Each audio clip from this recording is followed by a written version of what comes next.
I'm making a glossy resin tray you can actually use and love. If you've never worked with resin, don't stress. I'll walk you through it step by step. What you need: silicone tray mold. You can buy the mold on Amazon or Temu.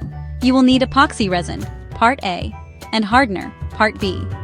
Mixing cups with measurements, stir sticks, nitrile gloves, respirator, alcohol wipes, painter's tape, heat gun, kitchen torch, mica powders, alcohol inks, dried flowers, gold flakes, tray handles, screws. Step 1. Prep.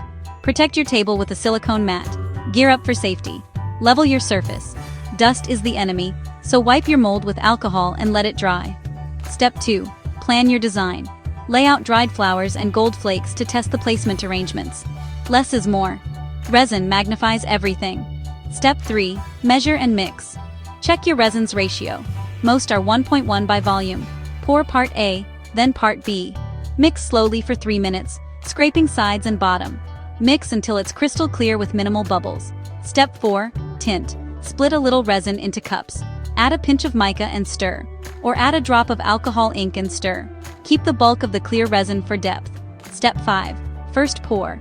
Pour a thin clear layer to seal the base. Pop surface bubbles with a quick pass of heat. Don't linger. Step 6. Arrange. Set your flowers onto the tacky surface so they don't float.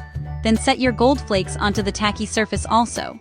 Then pour the rest. Clear first. Then pour swirls of color. Use a stick to gently marble. Step 7. Debubble and cover. Glide heat again to release bubbles. Cover the mold with a clean box to keep dust out.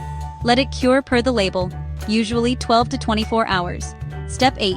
Demold and finish. Peel it out. If edges are sharp, wet sand with 400-800 grit. Mark and drill pilot holes for handles. Attach screws with a hand screwdriver. Don't over-tighten. Care tips: hand wash only. No dishwasher. Avoid high heat. Keep out of direct sun to prevent yellowing.